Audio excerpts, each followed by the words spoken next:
Guys ये रही हमारी लर्निंग असेसमेंट 8.6। तो गाइस इसमें भी हमने वोल्टेज फाइंड आउट करनी है एक रासा इंडक्टर।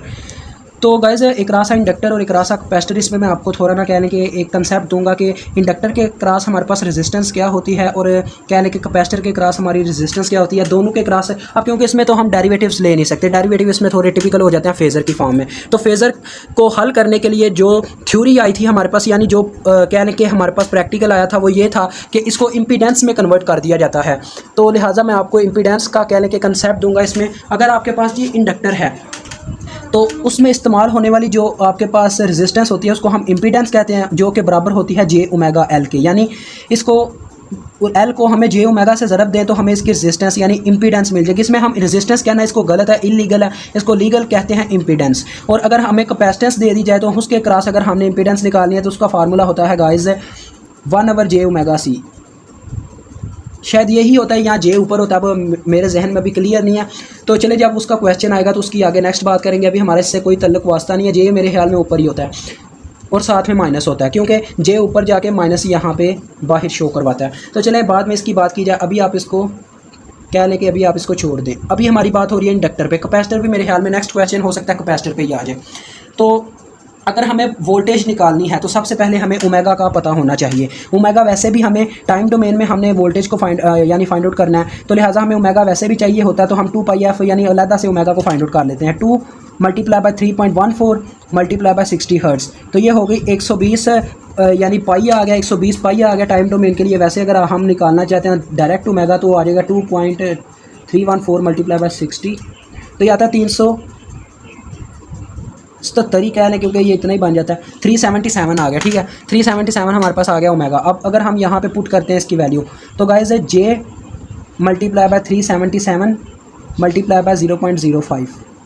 अब इसकी मैं बात करता हूँ तो मेरे पास ये कितना बनता है, 377 को ज़रब दे दें 0.05 से, तो ये आ गया हमारे पास गाइस 18.84। और जे जो है इसको आपने लेना है फेज़र में। अब फेज़र में हम कैसे लेते हैं, ये मेरे पास यहाँ पे कैलकुलेटर पे देखिएगा। कैलकुलेटर पे आप आ गए हैं। अब पोलर और फेज़र में जो कन्वर्जन होती है, यानी पोलर से हम रेक्टेंगुलर में कैसे, रेक्टेंगुलर से पोलर में कैसे जाते हैं, ये हमारी स्लाइड यानी कह लें कि जो हमारे पास प्लेलिस्ट है नामे चैप्टर की, उसमें ये इसका कंसेप्ट पर आपने वहाँ से जाके लेना है। यहाँ पे भी मैं थोड़ा बहुत बता देता हूँ, आप शिफ्ट दबा के देखें और ये आपके सामने पोलर आ गया। ये मैंने प्लस के बटन के ऊपर वाला पोलर लिखा है। अब हमने ये इमेजिनरी पार्ट है, जे को इमेजिनरी पार्ट बोला जाता है। तो ज़ीरो, रियल पार्ट ज़ीरो है, फिर आपने लिखना है कामा। इमेजिनरी पार्ट के साथ कौन सा लफ्ज़ मौजूद है, 1। तो देखें 1 लिख दिया और ये इसको ऑफ किया तो वो दे रहा है आर आपके पास 1 है, और जो आपके पास थीटा यानी एंगल है वो है 90 डिग्री। तो लिहाजा इस लिहाज से हमारे पास जे किसके बराबर आ गया, 90 डिग्री के, यानी ये 90 डिग्री के बराबर होता है। और अपने लिहाज से मैं बताऊं कि जो मैं जुगाड़ लगाता हूँ इस चीज़ में, कह लें कि जे हमेशा 90 डिग्री के ही बराबर होता है। ये जहन में आप खुद भी बात बिठा लें, ठीक हो गया। जे 90 डिग्री के, अकेला जो जे होता है वो 90 डिग्री के बराबर होता है। आगे साथ में उसके 2 आ जाए, 3 आ जाए, उस लिहाज से फिर एंगल चेंज होते हैं। अब ये ZL आ गया, हम VL को आसानी से फाइंड आउट कर सकते हैं। करंट को आप मल्टीप्लाई दे दें ZL से, यानी यहाँ पे जो रेजिस्टेंस है वो है इंपीडेंस ZL। तो लिहाजा करंट हमारी कितनी थी, 4 × फेज़र एंगल -30 डिग्री। अब गाइस यहाँ पे ये भी एक कंसेप्ट देना चाहूँगा कि जो पोलर और रेक्टेंगुलर का कंसेप्ट है वो ये कहता है कि जब भी मल्टीप्लिकेशन होगी दो फेज़र की, यानी दो चीज़ों की जब मल्टीप्लिकेशन होगी तो हमेशा फेज़र में होगी, या डिवीजन होगी फिर भी फेज़र में होगी। लेकिन जब वो आपस में प्लस माइनस होंगे तो वो इमेजिनरी और रियल पार्ट में होंगे। तो उसका अगर कोई कंसेप्ट लेना चाहे तो वो मेरी स्लाइड जाके देख सकता है।